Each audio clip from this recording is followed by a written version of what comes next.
이 시간에 성령께서 함께해 주시고 우리 심령 가운데 내주하시고 조명하여 주셔서 말씀의 참뜻을 밝히 깨닫고 말씀대로 살아가기를 소망하며 결단하는 은혜의 시간이 되게 하옵소서.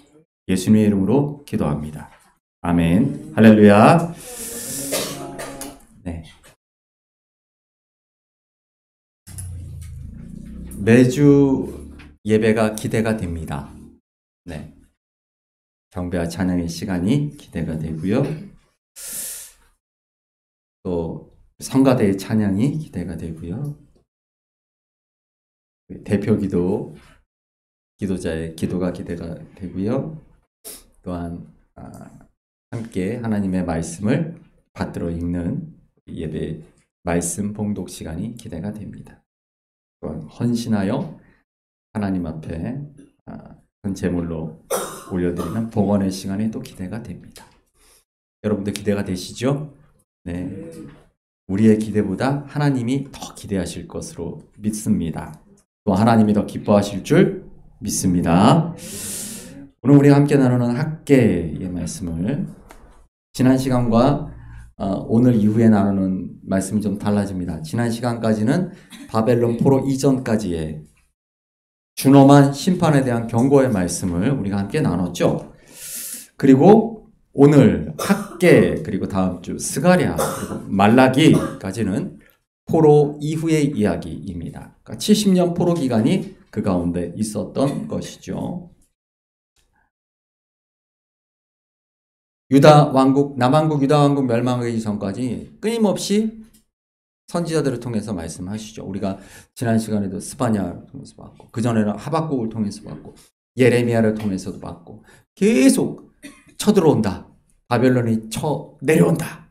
계속 하나님의 심판이 임박했다고 경고를 받았어요. 그러나 그 모든 경고의 말씀에도 귀 기울이지 않았던 유다 왕국이 결국 멸망당하고 바벨론 포로 70년이 그들의 삶 가운데 고난의 시간이 펼쳐지게 되었습니다. 그리고 70년 포로 기간이 끝났습니다. 바벨론이 페르시아에 의해 멸망당했기 때문이죠. 영원히 멸망당할 것 같지 않던 그 강대한 제국인 바벨론이 무너졌습니다. 그리고 페르시아의 대왕이었던 고레스는 칙령을 내렸습니다. 유다 백성들에게 예루살렘으로 돌아가라. 오늘 시간에 우리가 잠깐 먼저 볼 것은 바로 그 70년의 포로기와 그리고 포로에서 1차로 귀환하였던 스룹바벨 총독이 인솔하여 귀환하였던 백성들의 삶, 그리고 그때로부터 오늘 말씀이 선포되고 있는 학개의 말씀 선포까지의 그 중간 과정 이야기를 우리가 어디서 볼 수 있냐면 에스라서에서 볼 수가 있어요. 제가 예전에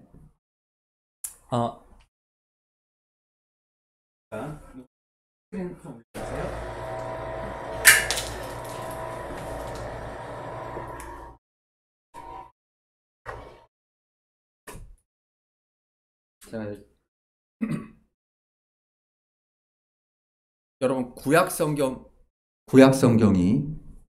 총 세 부분으로 나눠진다. 구약 성경이 39권이죠. 39권의 구약 성경이 세 부분으로 나눠집니다.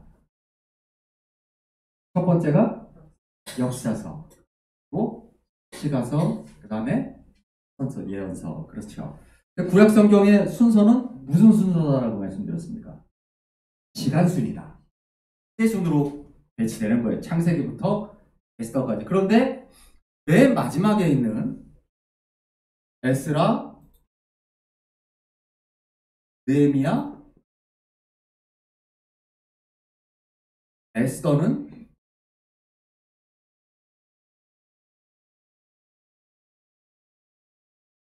무슨 순서냐면 에스라하고 느헤미야는 에스라는 2차 포로 귀환을 인솔했던 학사입니다. 율법학자죠. 느헤미야는 3차 포로 귀환을 인솔했던 총독입니다. 그러면 에스더는 어떤 사람인가? 에스더의 시대는 언제인가? 이건 BC 458년이고요. 이건 BC 444년이죠. 그러면 에스더는 에스라, 느헤미야, 에스더면 훨씬 더 뒤에 있는 사람인가? 그렇지 않다라는 말씀을 제가 드렸어요. 에스더는 이 2차 귀환 앞 시대의 사람입니다. 즉 포로지에서 귀환하지 않은 사람이죠. 포로로 끌려갔다가, 그러니까 선조가 포로로 끌려갔다가 그때까지 살고 있는 사람. 그러면 바벨론이 페르시아에 멸망당했기 때문에 페르시아에서 살고 있는 직업이 뭡니까? 왕비죠. 왕비입니다. 에스더 이야기. 에스더는 오늘 아까 제가 말씀드렸던 수룹바벨의 인도로 귀환하였던 1차 포로 귀환,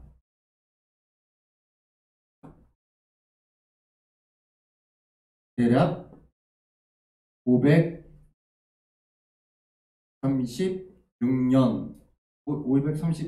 536년까지 학자마다 다르기 때문에 여러분 갖고 있는 주석 성경에도 차이가 있어요. 대략 536년으로 보면 됩니다. 고대 기록은 1, 2년 사이에 여러분 크게 신경 쓸 필요는 없습니다. 그러니까 이 중간 사람이에요. 에스더는 1차 포로 귀환하고 2차 포로 전의 세대 사람이죠. 이 1차 포로 귀환을 명령했던 페르시아의 고레스 왕.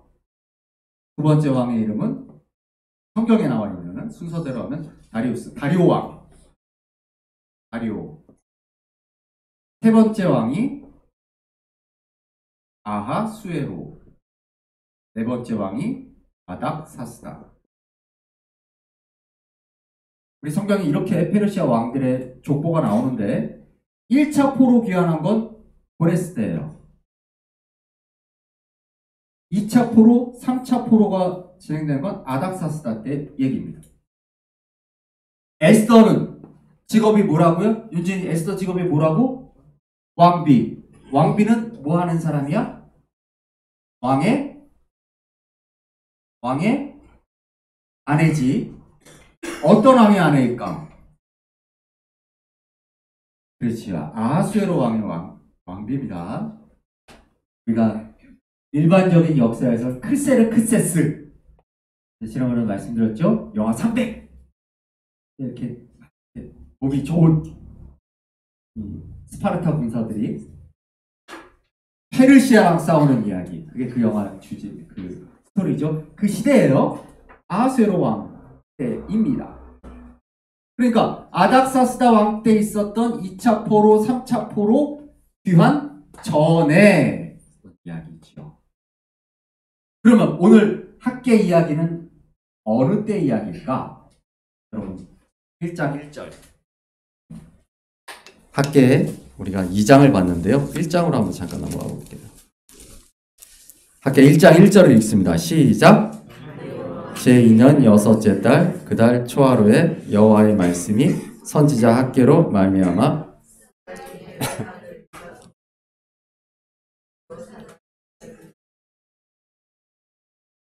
아멘.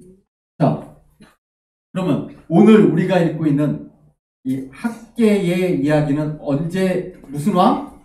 다리오 왕 제2년. 그래서 이건 기록이 확실히 남아 있는 겁니다. 이거는 페르시아의 기록이 남아 있기 때문에 이건 BC 520년의 일이에요. 그러니까 536년에 귀환하여 몇 년이 흘렀어요? 16년이 흘렀습니다.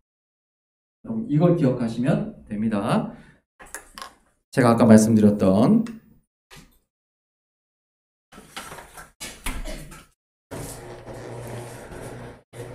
학계 이전의 얘기가 그러니까 어디 있다고요? 에스라에서. 왜 에스더가 뒤로 밀렸냐면 에스라서에 1차 귀환 이야기를 에스라가 적어놨어요.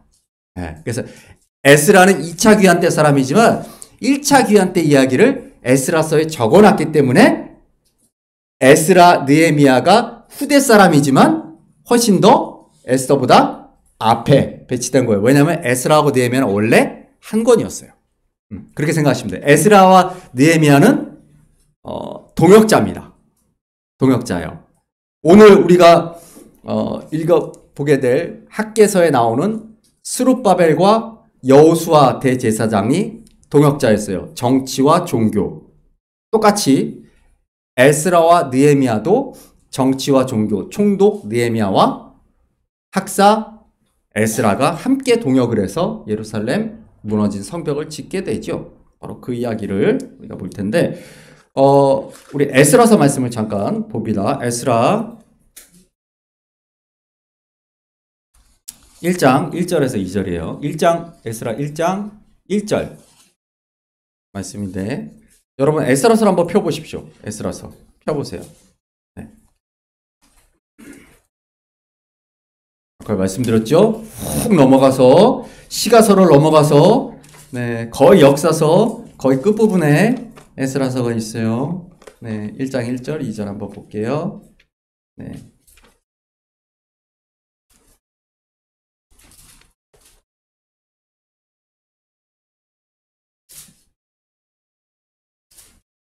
네, 찾으셨습니까? 네.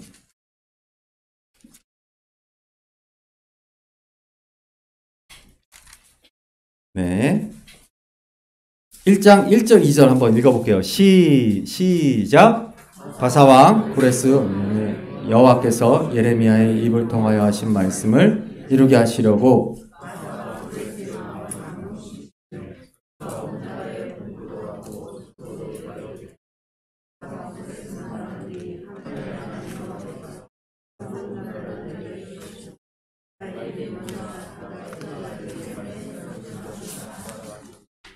아멘. 자, 그러니까 여기에 보게 되면 바사왕 고레스가 이제 페르시아를 세운 다음에 고레스 앞에 역시 다리오라는 이름을 갖고 있는 왕이 있었는데 그 사람은 역사가마다 조금 틀리기도 하지만 이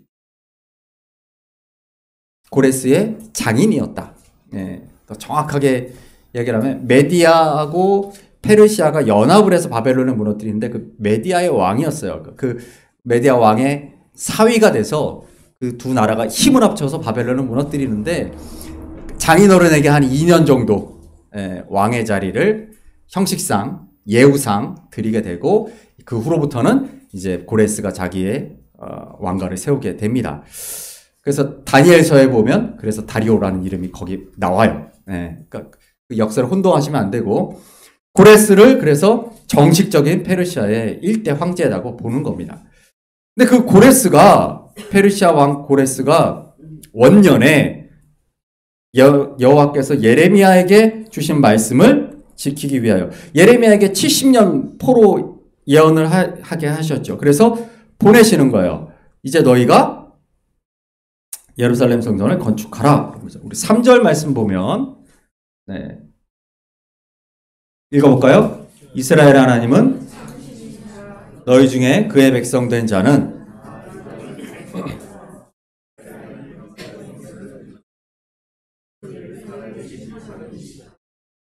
자, 1차 포로 귀환의 목적이 나오죠. 뭡니까? 돌아가 성전을 건축하라. 자, 우리 5절 보겠습니다. 5절입니다. 이에 유다와 베냐민 족장들과 제사장들과 레위 사람들과 그 마음이 하나님께 감동을 받고 올라가서 예루살렘에 여호와의 성전을 건축하고자 하는 다 일어나 6절도 봅니다. 그 사면 사람들이 금과 짐승과 보물로 돕고 그 외에도 예물을 기쁘게 드렸더라. 네, 그렇습니다. 자, 이 70년 포로기를 거치고 돌아오는 이 사건을 성경은 어떻게 비유하냐면 제2의 출애굽 사건이다. 우리가 출애굽에서도 역시 노예 생활을 하다가 430년 만에 모세의 인도로 그들이 애굽을 탈출하죠. 그것과 비견되는 제2의 출애굽이다. 그래서 출애굽기 25장 2절을 보면 여기 나와 있습니다. 우리 한번 읽어볼까요? 이스라엘 자손에게 명령하여 내게 예물을 가져오라 하고 모든 것을 너희는 받을지니라. 아멘. 이 출애굽을 하면서 기쁘게 받는 그 예물들을 가지고 나중에 뭘 만듭니까? 여러분 지난주에 만드신 성막을 그렇게 만드는 거예요. 거기 모든 금이라든가 뭐 이런 보석이라든가 그런 모든 자재들을 그렇게 받은 것이죠. 여기 보게 되면 6절에도 그 얘기가 나오지만 왜 그런 것들을 기쁘게 받았어요? 가지고 가서 뭐 하라고?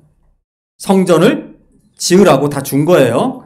근데 그걸 가지고 성전을 짓는 것은 여기 보면 우리가 헌금하는 아주 중요한 원리가 나오죠. 뭐라고 하냐면 기쁜 마음으로 드리라 이렇게 나옵니다. 그러니까 원래 헌금의 가장 중요한 원리가 첫 번째는 기쁘게 드리는 거예요. 자원하여 드리는 거고 내 힘이 닿는 대로 드리는 겁니다. 이 세 가지 원칙이 가장 중요해요. 억지로 눈치 보고 아니면 어쩔 수 없이 그렇게 드리는 게 아니라 기쁜 마음으로 드릴 때 하나님 받으신다는 것이죠. 그렇게 하여 그들이 돌아오게 되었습니다. 그리고 에스라 3장 1절의 말씀을 보면 읽어봅니다. 이스라엘 자손이 일곱째 달에 이르러 일제히 예루살렘에 모인지라. 아멘. 자, 이스라엘 백성들이 돌아왔어요. 돌아와서 각자의 성읍에 살았다. 각자 성읍에 살았다는 건 뭐냐면 포로로 끌려가기 전에 자신들이 조상들이 살았던 곳이 있어요. 각 지파별로 하나님께서 기업 분배를 해주셨기 때문에 우리 조상이 어디 살았다는 걸 다 안단 말이에요. 그 땅에 돌아가야지, 그 땅에 돌아가야지. 우리 실향민 분들이 맨날 통일 이야기 하시면서 자기 고향 얘기 하신단 말이에요. 네, 그 똑같은 거예요. 거기에 돌아간 겁니다. 그러다가 언제 모였다고요? 일곱째 달. 일곱째 달이 무슨 달입니까? 일곱째 달 첫째 날이 무슨 날이죠? 일곱째 달 첫째 날은 우리가 지난 시간에 우리가 말씀드렸던 나팔절이죠. 첫 번째 달이 6월절로 시작한다 그랬죠? 3월경이다. 그래서 일곱째 달은 10월경에 있는 나팔절, 대속제일, 초막절이 있는 때입니다. 그래서 느헤미야의 성전 건축도 딱 그때 맞추는 거예요. 일곱째 달이 뭐냐면 새해예요. 새해. 나팔 100번 불면서 새로운 해를 선포하는 것이죠. 이스라엘의 새해가 시작되는, 그러니까 이 새해의 개념은 농사력이기도 하고 그리고 이 7이라는 숫자에 맞추는 겁니다. 그래서 뭐든지 성경의 출발은 일곱째 달에 맞춰지게 되어 있다. 3장 11절 말씀이에요. 3장 11절 말씀은 뭐냐면 읽어볼까요? 사냥으로 하답하며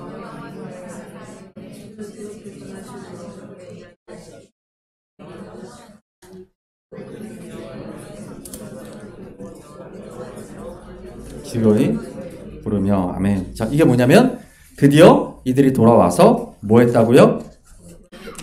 네, 성전의 기초를 놓은 거예요. 이제 성전 건축하자라고 이제 하는 것이죠. 그런데 여러분 우리 12절도 한번 볼게요. 12절. 3장 12절. 3장입니다. 시작.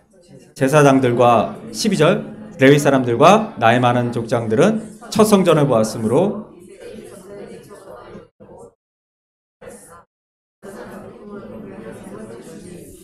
네, 13절까지 읽겠습니다.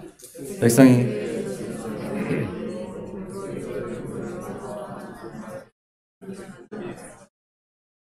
아멘. 자, 포로로 끌려가기 전에 어린 나이에 솔로몬 성전을 봤던 사람들이 있었어요. 화려하고 큰 성전을 봤던 사람들은 이제 나라가 쫄딱 망했다가 다시 돌아왔잖아요.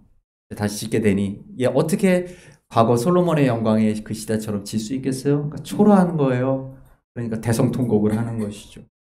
내가 어릴 때 엄마 아빠 손잡고 가서 봤던 그 성전은 그렇게 화려하고 거대했는데 이제 나라가 쫄딱 망해가지고 돌아오니까 예루살렘 다 황폐했죠. 온갖 잡초가 무성하고 성전은 돌 흔적들만 남아있는데 이제 우리가 다시 성전을 짓자고 기초도로 딱 놨는데 이 기초를 우리가 할 수 있는 만큼을 하자라고 놓고 보니까 너무 초라해. 우리 성전이 너무 초라한 거예요. 그래서 어르신들은 대성통곡을 하지만 그러나 그 70년의 포로기 동안에 끊임없이 돌아가서 성전을 지어야 돼, 돌아가서 성전을 짓자, 돌아가서 성전을 짓자 했던 그 이야기를 계속 들었던 그 다음 세대들은 환호하였더라라는 거예요. 그런데 어떻게 되었는가? 우리 에스라 4장 4절 말씀입니다. 이로부터 건축을 방해하되 5절입니다. 바사왕 고레스의 바사왕 다리오가 즉위할 때까지 관리들에게 뇌물을 주어 그 계획을 막았습니다. 자, 원래 그 땅 가운데 이 이스라엘을 중심으로 그 주변의 사람들이 있었어요. 암몬과 모압과 족속, 암몬 족속, 모압 족속, 에돔 족속, 이런 또 블레셋, 또 수많은 그런 이방 주변에 이들이 다시 돌아와서 다시 이스라엘의 힘이 강해지는 것을 원치 않았다는 것이죠. 특히 혼혈 정책으로 아수르에서 멸망당했다가 혼혈 정책으로 그들과 갈라졌던 북이스라엘 같은 경우, 사마리아 같은 경우도 그랬습니다. 그들이 건축을 방해했다라는 거예요. 그 방해한 게 언제부터인가? 건축을 시작했던 536년부터 오늘 우리가 읽었던 학개 1장 1절 2절에 나오는 것처럼 다리오 왕 2년까지 16년간 건축이 중단되었다. 여러분, 건물 짓다가 말면 어떻게 되겠어요? 막 녹슬고 곰팡이 피고 잡초가 무성하고 허물어지고 이렇게 되겠죠. 그런 상태였다라는 것입니다. 그래서 에스라 5장 1절을 보면 5장 1절 한번 볼게요. 선지자들 곧 스가랴가 이스라엘 하나님의 이름으로 보자는 사람들에게 예언하였더니 라고 하면서 이제 학개가 등장하는 겁니다. 이제 학개서로 가겠습니다. 학개서. 다시 학개로 돌아갑니다. 네, 학개 1장 1절. 우리 아까 봤었던 1장 1절 2절 우리 읽었죠? 1장 4절을 보겠습니다. 1장 4절입니다. 시작. 너희가 이때 판벽한 집에 거주하는 것이 옳으냐? 5절입니다. 그러므로 이제 만군의 여호와가 이같이 말하노니 자, 학개 선지자가 이때 나이가 90세, 100세 뭐 이런 할아버지였어요. 그는 예루살렘이 무너지기 전에 무너졌던 그 성전의 영광을 봤던 사람이죠. 기다렸던 사람입니다. 오래 기다렸던 사람. 포로로 끌려갔던 사람이 아니고 포로로 끌려가지 않고 있었던 사람이에요.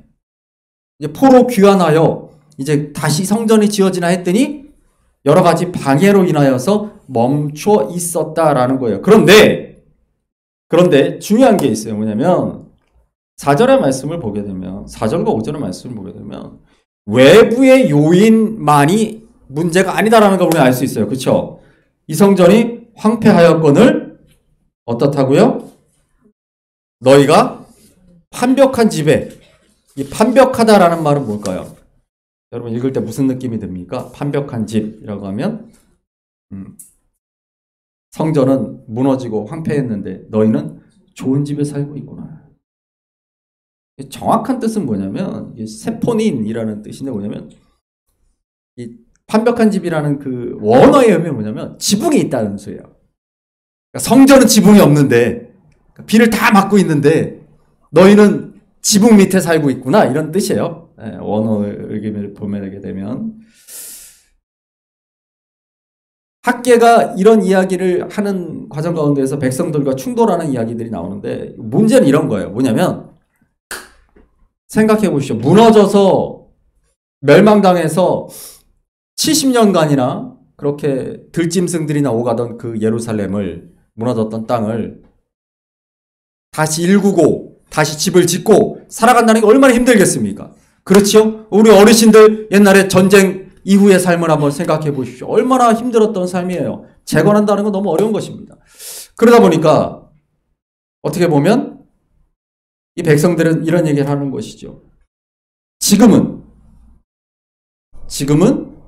너무 우리가 공공하고 힘들기 때문에 성전을 지을 시기가 아니다라고 백성들은 말하고 있는 거예요. 근데 학개 선지자는 뭐라고 하냐면 우리 6절부터 말씀 볼게요. 6절 한번 볼게요. 6절 말씀 읽겠습니다. 6절 시작. 너희가 많이 뿌릴지라도 수확이 적으며 먹을지라도 배부르지 못하며 마실지라도 흡족하지 못하며 입어도 따뜻하지 못하며 일꾼이 삭슬 받아도 그것을 구멍 뚫어진. 아멘. 9절 읽어볼까요? 9절입니다. 너희가 많은 것을 바랐으나 도리어 적었고 집으로 가져갔으나 나 만군의 여호와가 말하노라. 이것이 무슨 까닭이냐? 내 집은 황폐하여 있을 때 너희는 각각 자기 집을 짓기 위하여 빨랐습니다. 11절입니다. 내가 이 땅과 산과 곡물과 새 포도주와 기름과 땅의 모든 소산과 사람과 같이 손으로 수고하는 모든 일에 한죄를 들게 하였느니라. 아멘. 상황은 똑같아요. 현실은 똑같아요. 어려운 삶을 살아. 근데 백성들은 뭐라 그래요? 우리가 삶이 힘드니까 성전 건축은 나중에 합시다 라고 말하는 거예요. 근데 학계는 뭐라고 말합니까? 성전 건축을 하지 못했기 때문에 너희가 힘든 삶을 살고 있다라고 말하는 것이죠. 여기 이 성경, 이 구약 성경의 그 원어에 나오는 재밌는 표현인데, 여기 11절 보면 한죄를 들게 했다. 이 한죄가 뭐죠? 한죄는 우리가 가물 한자입니다. 가물 한자. 가뭄의 재앙, 그게 한죄예요. 근데 이 한죄가 히브리어로 호레브입니다. 호레브. 근데 내 성전이 황폐하였다라고 말할 때는 하레브예요. 재밌는 건 뭐냐면 원래 히브리어 성경은 이 모음 기호가 없어요.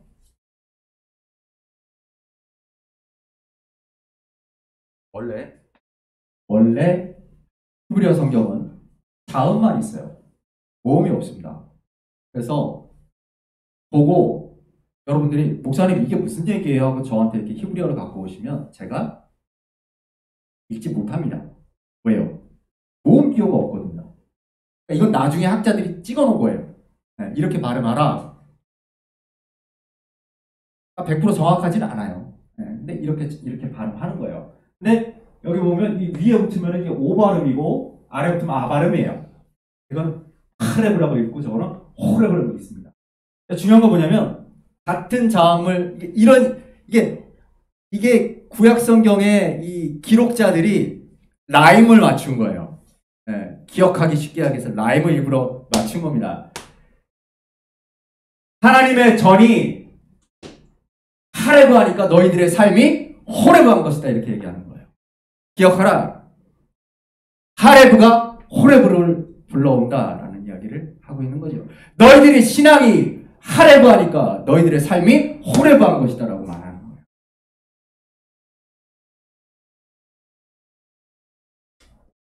우선순위를 얘기하는 것이죠. 너희들의 삶의 우선순위가 무엇이냐?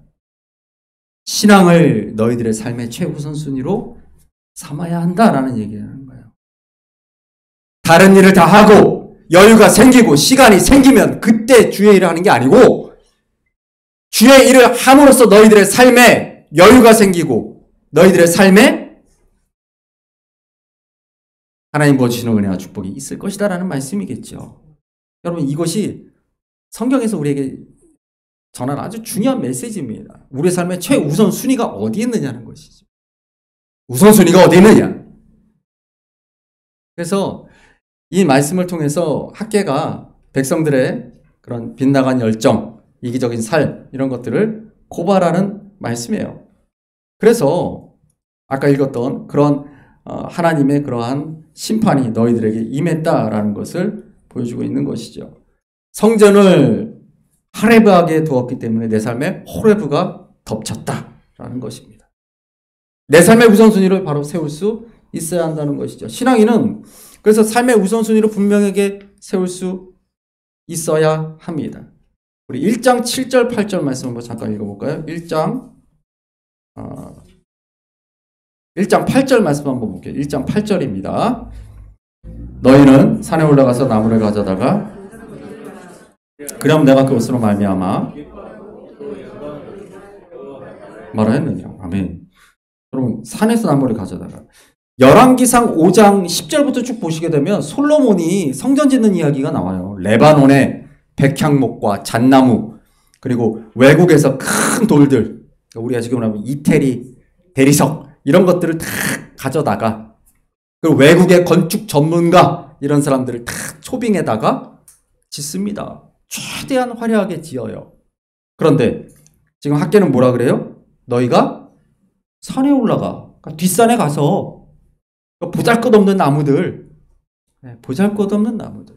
여러분, 산에 남는 나무가 어떤 나무냐면, 좋은 나무는 다 배가잖아요. 구부러지고 볼품없는 나무들이 산을 지키는 법입니다. 원래 좋은 나무들은 원래 다 배가기 때문에 그런 나무들 갖다가 성전을 지으라는 얘기를 하고 있는 거예요. 학계가. 우리가 지금 레바논 백향목, 대리석 이런 거 수입할 돈이 없어서 성전을 못 짓습니다. 하나님이 원하시는 건 그런 게 아니다라고 말하는 거예요. 하나님 원하시는 건 그런 거대하고 화려한 성전을 원하시는 게 아니다라고 말씀하시는 거죠. 우리가 아까 경배와 찬양을 시작으로 예배를 드렸는데, 하나님이 우리의 찬양을 기쁘게 받아주시길 원한다. 이러면 레위기 7장 18절을 보게 되면 이런 말씀이 나옵니다. 만일 그 화목제물의 고기를 셋째 날에 조금이라도 먹으면 그 제사는 기쁘게 받아들여지지 않을 것이라. 이게 히브리어로 라짜라고 하는데, 라짜, 하나님이 기뻐하신다 이 뜻이에요. 하나님이 받으시는 제사, 하나님이 받으시는 예물은 어떤 것이냐면, 기쁘게 드릴 때 하나님이 기쁘게 받으시고, 하나님이 기뻐하시는 예물과 제사를 드려야 한다는 얘기예요. 내가 기쁜 제사가 아니고, 내가 만족한 제사가 아니라 하나님이 기쁘시게. 성전도 마찬가지죠. 화려하고 크게 지으면 하나님이 기뻐하시나? 아니에요. 하나님이 포로에서 돌아온 이 유다 백성들의 형편을 모르겠어요? 하나님이 여러분의 형편을 모르시겠어요? 아셔요. 아세요. 너희들이 형편이 이렇게 어려운데 너희가 크고 화려한 성전을 지어라? 하나님 그렇게 말씀하시는 게 아니에요. 뒷산에 올라가서 저 볼품없는 나무를 꺾어다가 그렇게 지어도 된다. 그 말씀하시는 거예요.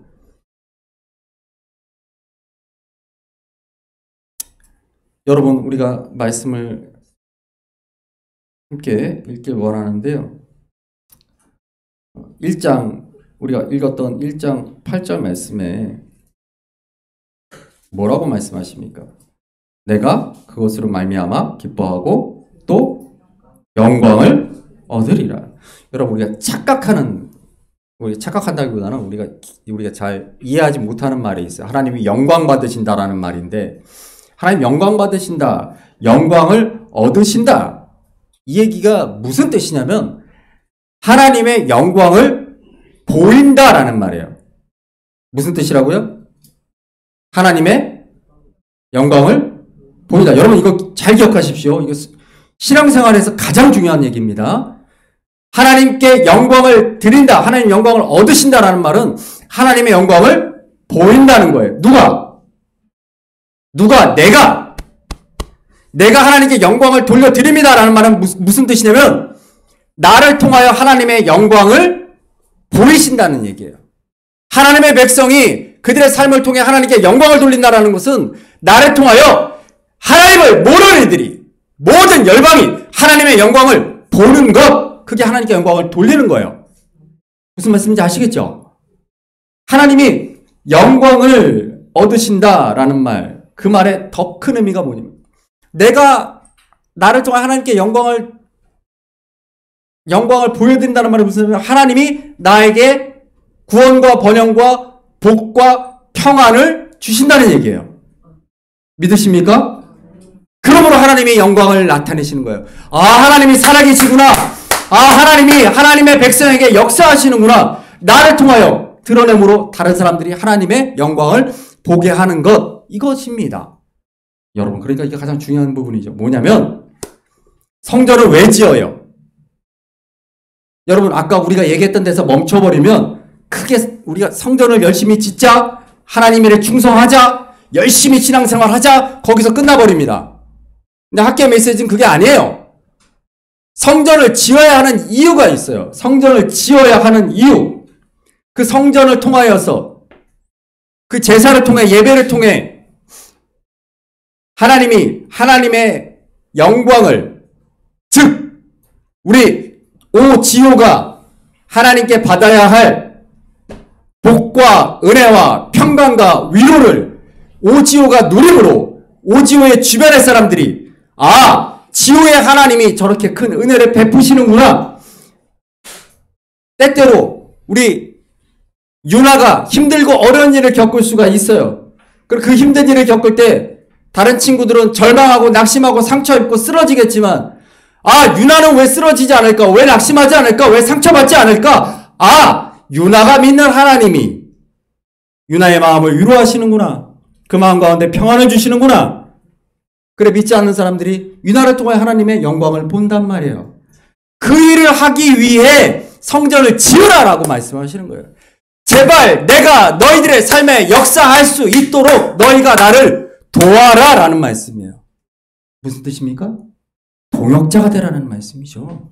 성전을 짓는 목적은 하나님의 영광을 하나님의 사람들에게 드러내 보임으로써 살아 역사하시는 하나님의 그 영광을 믿지 않는 열방에게 드러내기 위하여 너희가 나의 동역자가 되어 성전을 지으라는 말씀이에요. 성전 지으면 하나님 좋아하시겠지가 아니야. 성전을 재건해야 되는 목적이 살아 역사하시는 하나님이 너희들의 삶 가운데 축복과 은혜를 내리고 싶은데 너희가 성전에서 제사를 하지 않으니 내가 너희를 복되게 할 수 없다예요. 너희가 내 동역자로 쓰지 않으니 김해논이 내 동역자로 서지 않으니 내가 너에게 주고 싶은 복을 은혜를 주지 못하고 있구나. 이 얘기를 하고 있는 겁니다. 여러분, 이들이 처음에 왜 예루살렘에 돌아왔어요? 고레스 왕이 뭐하라고 보냈어요? 하나님이 고레스를 통해서 성전을 지으게 하는 그 사명을 갖고 왔죠. 근데 이들이 사명을 저버렸을 때, 하나님의 동역자의 사명을 저버렸을 때 이들의 삶 가운데 한재가 들었어요. 근데 그들은 그것이 자기의 소명의 자리를 벗어났기 때문이라고 생각하지 않았어요. 하나님 말씀하시는 거죠. 성전을 지어라. 성전을 지음으로써 내가 너희들에게 놀라운 은혜와 복과 사랑과 평안을 줄 것인데, 그러할 때 많은 이들이 하나님이 살아계시는구나 하고 나에게 영광을 돌릴 거 아니냐. 제발 나의 동역자가 되어 나의 영광을 드러내자라고 말씀하시는 거예요. 여러분, 성경을 읽는 가장 중요한 기준이 있다라고 제가 여러분에게 말씀을 드린 적이 있어요. 기억하십니까? 성경을 무슨 눈으로 보라 그랬죠? 소명의 눈으로. 소명이라는 단어로 여러분, 그 기준으로 여러분 성경을 보셔야 돼요. 그 기준으로 보지 않으면 성경 말씀을 우리가 오해합니다. 인간 중심적으로 성경 말씀을 읽게 됩니다. 하나님 중심으로 우리가 성경 말씀을 본다는 것은, 여러분, 오늘 우리가 매일 성경 읽기 모세의 중보기도 이야기를 우리가 봤는데, 하나님께서 모세에게 말씀하시죠. 내가 저 패악한 백성들을 다 진멸해버리고 너를 통하여 새로운 백성들을 이루어 새로운 나라를 만들겠다. 그때 모세가 막 하나님께 매달려서 다시 기회를 달라고 하죠. 이게 계속 반복되는 거예요. 여러분, 그거 보시면서 무슨 생각하십니까? 내가 열심히 기도해야 되겠구나. 내가 열심히 기도하면 하나님이 마음을 바꾸시는구나. 아니에요. 여러분, 그건 성경을 전혀, 그게 인간 중심적 성경 읽기예요. 그게 이방 종교, 우상 숭배, 미신을 대하는 태도하고 똑같은 거예요. 신의 마음을 바꾸겠다. 아니에요. 하나님이 모세를 선택하신 것은 모세의 그 역할 때문이에요. 하나님과 모세가 동역해서 40년을 이스라엘에 이끌어 온 거예요. 하나님은 무엇이 필요하셔서? 모세의 중보기도가 필요하셔서. 모세가 그렇게 중보기도 할 때 하나님이 역사하시기 위해서, 그래서 모세를 선택하신 겁니다. 그래서 우리가 기도하는 거예요. 하나님이 우리의 기도를 필요로 하시기 때문에, 하나님이 나의 기도를 통해 역사하시기 때문에, 내가 나의 가족을 위해, 우리 부모님을 위해, 우리 이웃을 위해 기도할 때 하나님이 그 기도를 기다리고 계신단 말이에요. 네가 기도할 때 내가 그 기도와 함께 일하겠다. 여러분, 우리를 부르신 이유가 우리 목적이 뭡니까? 동역자로 그분의 역사를 이루어 가시는데 하나님의 사람이 필요하신 겁니다. 여러분, 성경은 그런 이야기예요. 성경은 하나님께서 이 세상을 창조하실 때부터 아담을 창조하셔서 그 아담으로 하여금 창조물, 피조물의 이름을 짓게 하심으로 창조로 완성시키시는 창조의 동역자로 부르셨을 때부터 지금까지 하나님은 계속 여러분을 동역자로 부르고 계신 거예요. 그리고 내가 너를 통해 일하겠다. 내가 너를 통해 너희 가족에게 복을 줄 것이고 너를 통해 너의 가족을 구원할 것이다 라고 말합니다. 그러니까 여러분, 신앙생활은 동역자로 살아가는 삶이에요.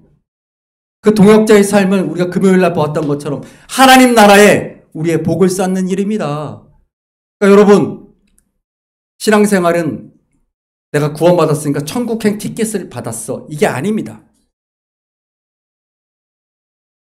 예배만 잘 드리면 돼, 주일 성수하면 돼, 이게 아니에요. 구원받은 자가 왜 예배를 드립니까?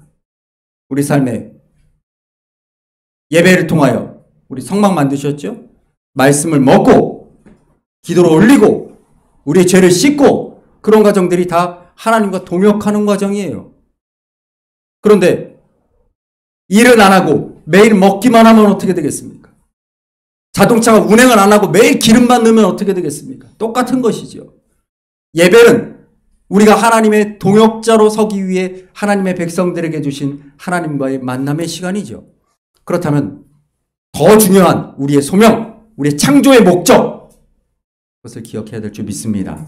그러니까 여러분, 학개서는 성전을 지어라, 교회를 건축해라, 신앙생활을 열심히 해라, 이런 내용이 아니에요. 내가 너를 동역자로 불렀으니 너희가 동역자의 삶의 자리로 돌아와서 이제 나와 함께 나의 영광을 드러내는 일을 함께 하자라고 부르시는 하나님의 초청입니다. 우리 말씀 보겠습니다. 학개서 1장 13절 한번 볼게요. 학개서 1장 13절입니다. 읽습니다. 시작. 그때 여호와의 위임을 받아 백성에게 말하여 이르되 여호와가 말하노니 내가 너희와 함께 하노라. 14절입니다. 여호와께서 스알디엘의 아들 마음과 여호사닥의 아들 대제사장 여호사의 마음과 남은 모든 백성의 마음을 감동시키매 그들이 와서 만군의 여호와의 그들의 하나님의 전 공사를 하였으니. 아멘. 그렇습니다. 내가 너희와 함께 하겠다라고 말씀하시는 거죠. 내가 너희와 함께 하겠다. 그러니까 나와 함께 동역하자는 거예요. 동역하자. 여러분, 하나님 그렇게 부르신 줄 믿습니다. 여러분, 하나님 동역자입니까? 우리 예배는 우리가 하나님의 동역자로 서는 예배입니다. 하나님이 가장 기뻐하신 건 하나님의 백성을 동역자로 세우는 거예요. 여러분, 10,000명, 10만 명이 모여서 예배 드리고 가는데 그냥 예배 설교만 듣고 돌아가는 10만 명은 하나님께 필요가 없어요. 하나님이 필요하신 건 하나님의 일을 함께하는 사람들이에요. 그렇게 부르시는 거니까. 그래서 여러분, 2장 4절 말씀 볼게요. 2장 4절입니다. 학개서 2장 4절 읽습니다. 시작. 그러나 여호와가 말하노라 스룹바벨아 스스로 여호사닥의 아들 대제사장 여호와의 말이니라. 이 땅 모든 백성아 스스로 굳세게 하여 일할지어다. 내가 너희와 함께 여호와의 말이니라. 5절. 너희가 애굽에서 나올 때 내가 너희의 연약한 말과 나의 영이 머물러 있나니 너희는 두려워하지 말지어다. 아멘. 하나님과 동역하는 그 삶 가운데 하나님이 함께 하시니 두려워하지 말라는 거예요. 굳세게 일하라라는 것이죠. 우리 읽었던 요한복음 말씀 보겠습니다. 요한복음 1장 14절입니다. 읽습니다. 시작. 말씀이 우리가 그의 영광을 보니. 아멘. 예수 그리스도께서 그래서 오신 거예요. 이 유다 백성들이 하나님의 동역자로 살지 못하니까. 그래서 그분이 오셔서 지으신 그대로 창조자로, 창조 때에 그분이 우리를 동역자로 부르셨던 것처럼 우리를 회복시키신 것이죠. 16절을 읽어볼까요? 요한복음 16절입니다. 우리가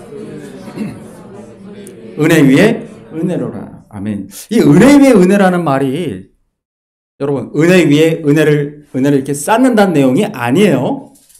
이게 원어는, 이게 헬라어 성경 원어입니다. 카린, 안티, 카리토스라고 되어 있습니다. 카린 안티 카리토스. 이게 무슨 안티가 뭐예요? 안티가 뭡니까? 반대한다죠. 그래서 YLT 영어 버전, 다른 영어 버전도 다르게 해석한 게 많은데 이게 가장 정확하게 했어요. Grace over against grace예요. 뭡니까? 은혜를 이전의 은혜에 반대하여 대적하여 새로운 은혜라는 뜻이에요. 우리가 그 17절을 읽으면 정확하게 해요. 17절 있습니다. 율법은 모세로 말미암아 주어진 것이요 은혜와 진리는 아멘. 그러니까 뭘 대체했다는 거예요? 율법 대신 예수 그리스도의 은혜로 너희와 함께 하겠다라는 말씀을 주시는 거예요. 너희가 이제는 막 뭘 지켜야지, 내가 주일 성수를 해야지, 내 교회 가서 예배를 드려야지, 이게 아니라 너에게 주신 그 은혜로 살라는 얘기를 하고 있는 거예요. 은혜로. 율법적으로 신앙생활 하지 말고 내가 하나님과 동역자다라고 믿고 신앙생활 하라는 거예요. 하나님이 말씀하신 거 요거는 지키고 지키지 말라, 하지 말라 그래. 내가 술을 안 먹을 거야. 내가 담배를 끊을 거야. 내가 주일 열심히 갈 거야. 헌금생활 열심히 할 거야. 그러니까 하나님 내가 복 주시겠지. 이게 아니고 나를 부르신 하나님이 나를 통하여 이루고자 하시는 귀한 그 일들을 내가 이루며 살아가야지. 매일매일의 삶 가운데 우리 함께 하시는 예수 그리스도의 은혜와 함께 하는 것이죠. 마지막으로 학개서 2장 9절 말씀 마지막으로 읽습니다.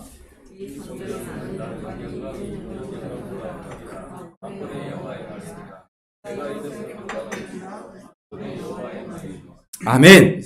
그렇습니다. 여러분, 오늘 우리가 주님의 전에 함께 예배하러 나왔습니다. 이곳에 주님의 영광이 임해야 될 줄 믿습니다. 주님의 영광이 임한다는 게 무슨 말이라고요?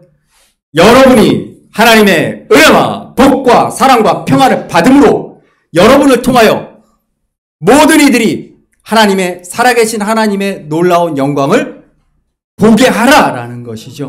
그 영광이 우리 가운데 가득해야 될 줄 믿습니다. 또한 예배 자리에 참여한 여러분들의 모습을 통해 지금 여러분 옆에 있는 이들이 살아계신 하나님의 영광을 봐야 돼요. 아, 저분이 저렇게 열심으로 찬양하는 것은, 저렇게 열심으로 신앙생활하는 것은 하나님이 저분에게 큰 은혜와 함께 큰 사랑을, 평안을 주시기 때문이구나. 나 같으면 저렇게 힘든 상황에서 저렇게 예배하지 못할 텐데. 우리 박향화 집사님, 아버님, 우리 박준평 성도께서 어제 심정지가 와서 늦은 시간에 박향화 집사님과 이훈 집사님, 그리고 선유가 울산까지 갔다 왔어요. 다행히 심폐소생술로 지금 의식 돌아오시고 치료 중이십니다. 여러분, 우리가 우리 아버님을 위해서 기도하는 것은 그냥 이 땅에서 오래 사는 것이 성도의 목적이 아니에요. 구원받고 천국 가는 게 우리의 목적이 아니에요.